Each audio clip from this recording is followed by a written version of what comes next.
Bismillahirrahmanirrahim. Assalamualaikum warahmatullahi wabarakatuh. Halo semuanya, apa kabarnya? Mudah-mudahan kita semua selalu dalam lindungan Allah Subhanahu wa Ta'ala. Pada video pembelajaran kali ini, saya akan membahas mengenai arus bolak-balik. Namun sebelum ke materi, izinkan saya untuk memperkenalkan diri terlebih dahulu. Nama saya Butarudin dari Pendidikan Fisika Untirta tahun 2019. Sebelum melanjutkan ke video pembelajaran, mari kita sama-sama memanjatkan doa sesuai dengan kepercayaannya masing-masing. Membaca doa dimulai.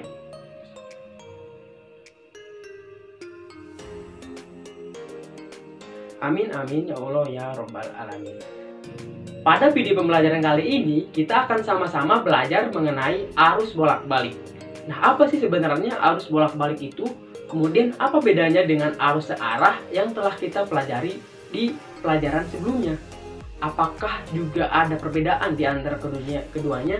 Kemudian apa manfaat daripada arus bolak-balik itu? Nah, kita tentunya akan membahas 3 hal tersebut pada video pembelajaran kali ini. Pada kesempatan kali ini, saya akan membahas mengenai arus listrik bolak-balik. Tapi sebelum ke materi, saya akan menjelaskan terlebih dahulu tujuan pembelajaran. Di mana tujuan pembelajaran pada pagi ini, siswa dapat memahami tentang rangkaian arus bolak-balik. Selain itu, tujuan dibuatkannya video pembelajaran ini untuk memenuhi tugas fisika sekolah dengan dosen pengampu Ibu Yuvita Oktarisa PhD. Semoga video ini bermanfaat bagi kita semua. Amin amin ya Allah ya Rabbal Alamin. Seperti yang sudah kita ketahui bahwa aliran listrik yang biasa kita gunakan terbagi menjadi 2 jenis, yaitu aliran listrik arus bolak-balik atau alternating current atau AC, dan juga aliran listrik searah atau direct current disingkat dengan DC. Akan tetapi terkadang kita masih bingung membedakan dan mempertanyakan mengapa PLN memproduksi listrik AC sedangkan peralatan elektronik menggunakan listrik DC, sehingga memerlukan suatu konverter atau umum disebut dengan adapter untuk mengubah arus listrik AC menjadi DC agar peralatan elektronik tersebut dapat digunakan. Pada video kali ini kita akan sama-sama mengulas tentang perbedaan arus AC dan juga arus DC.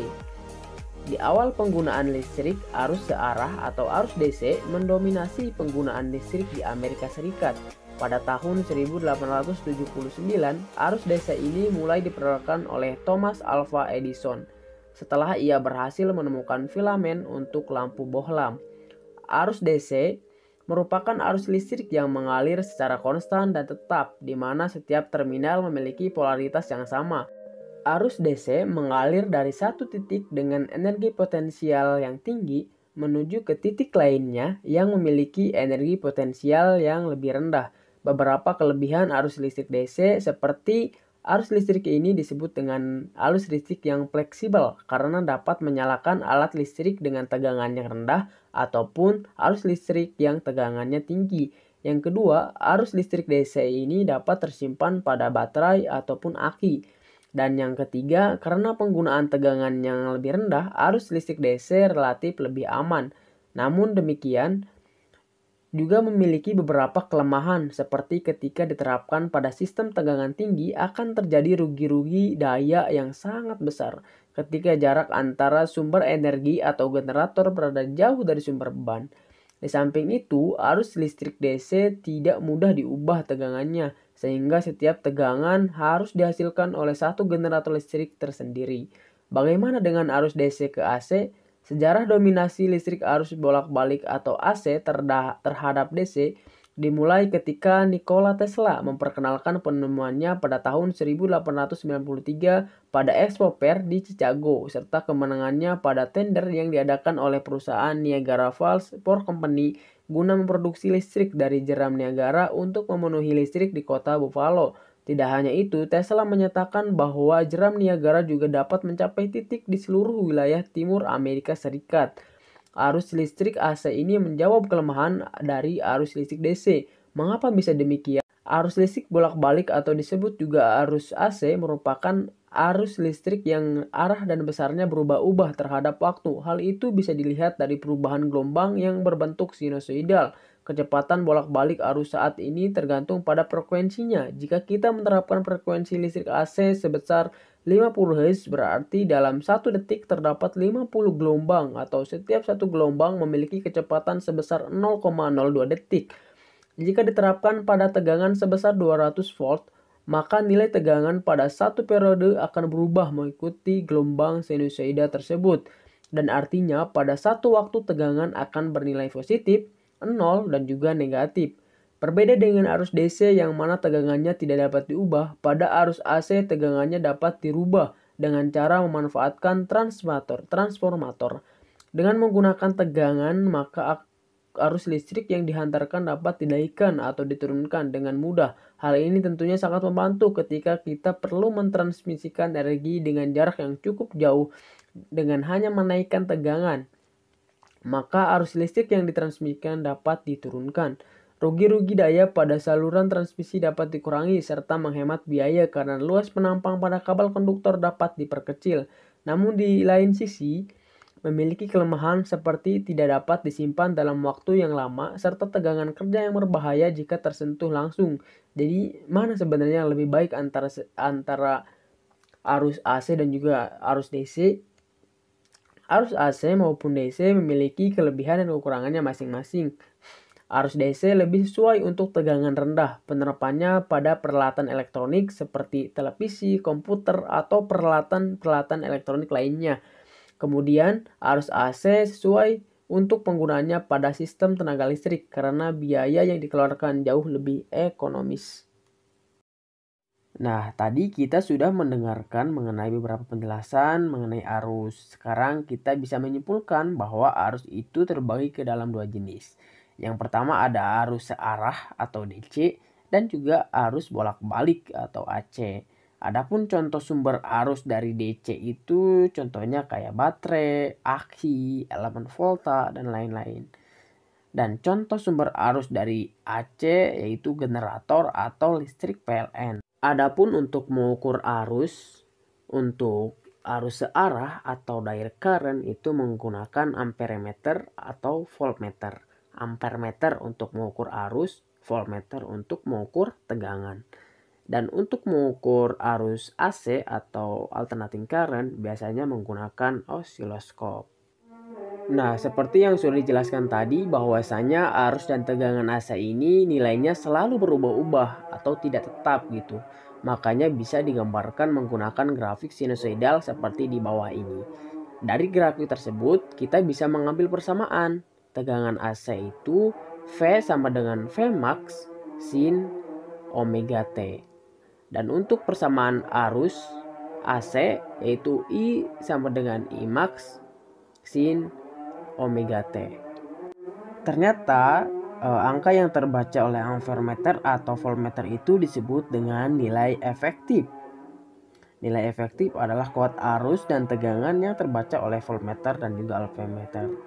Nah, untuk rumus kuat arus efektif itu IF sama dengan I max dibagi akar 2. Sedangkan untuk V efektif itu berarti V efektif sama dengan V max dibagi akar 2. Nah, di sini ada contoh soal di mana katanya sebuah hambatan 7 ohm dengan sumber tegangan AC sebesar 21 sin omega T. Tentukan A kuat arus maksimum yang melalui hambatan dan B kuat arus efektif yang melalui hambatan. Dari soal tersebut kita bisa tahu bahwa diketahui V-nya itu 21 sin omega T. Kemudian untuk hambatannya itu 7 ohm. Untuk soal nomor A itu ditanya V max. Kita sudah tahu bahwa V sama dengan V max sin omega T. Berarti V max-nya itu bernilai 21 volt. Kemudian yang nomor B. Untuk mencari IF kita membutuhkan I maksimum. Maka hal yang pertama kita lakukan adalah mencari I maksimum dulu. I maksimum itu bisa kita tahu atau peroleh dengan cara memasukkan V dibagi R. V max dibagi R. V max-nya itu tadi 21 dan R-nya adalah 7. Kemudian 21 dibagi 7 sama dengan 3 ampere. Nah, untuk I maksimumnya itu 3 ampere.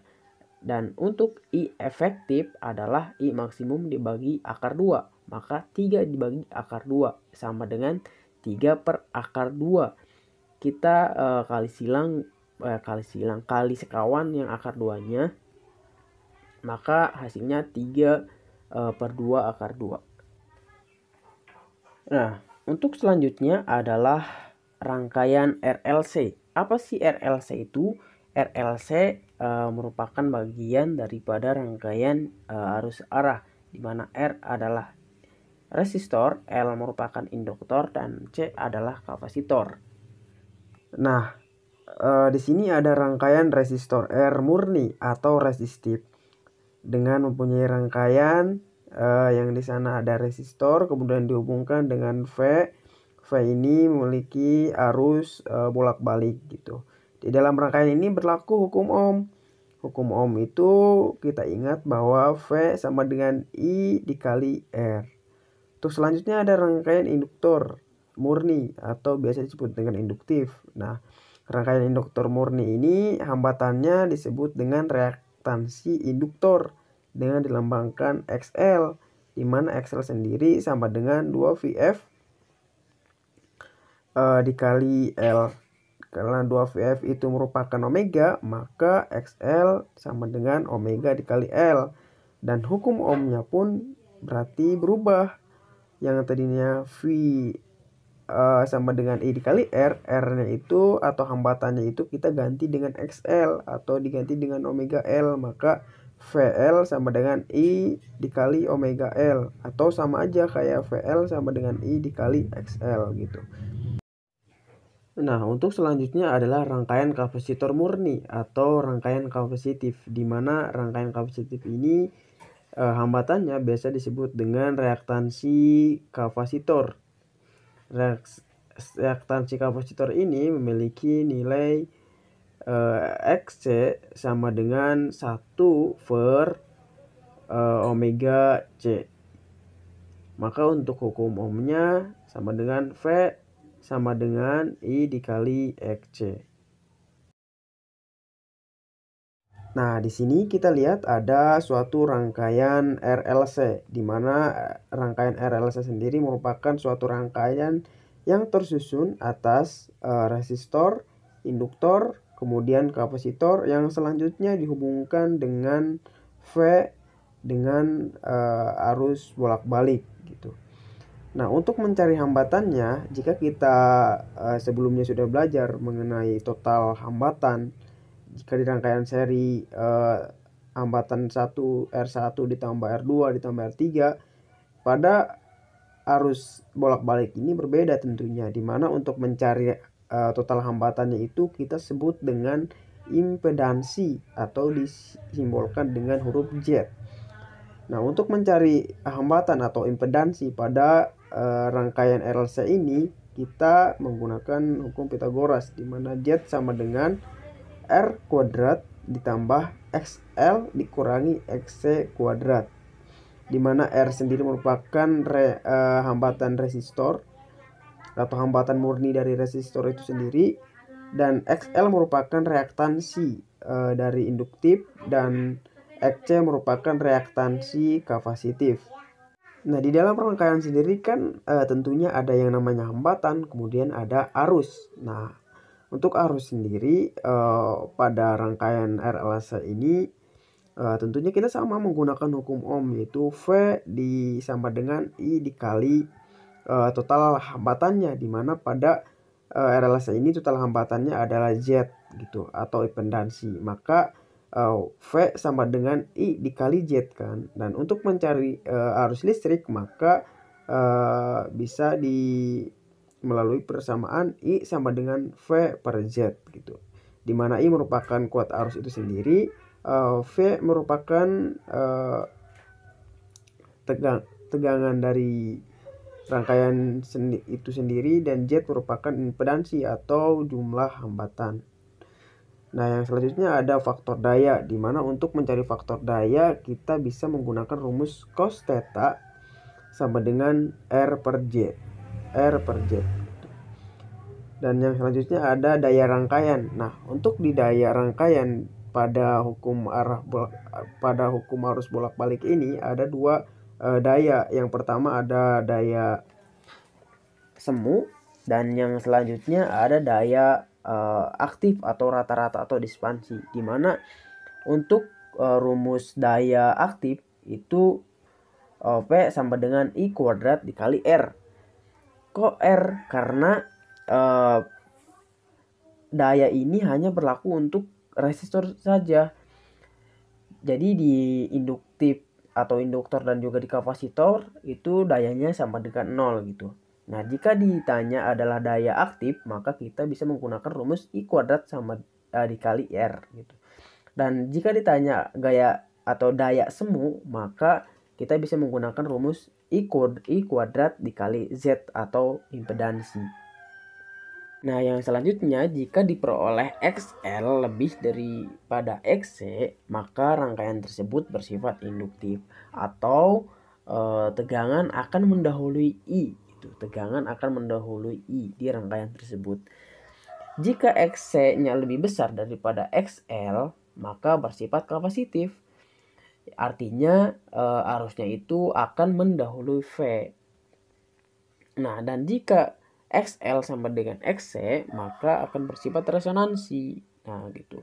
Resonansi ini terjadi ketika XL sama dengan XC. Untuk frekuensinya juga berbeda untuk resonansi ini. Bisa dicari dengan persamaan XL sama dengan XC, di mana XL sendiri persamaannya 1 omega dikali L, sedangkan XC sama dengan 1 per omega dikali L, sehingga nanti didapat I atau 1 per 2V dikali 1 per akar L dikali C. Nah, mungkin cukup sekian penjelasan dari saya. Mohon maaf jika terjadi banyak kesalahan. Wassalamualaikum warahmatullahi wabarakatuh.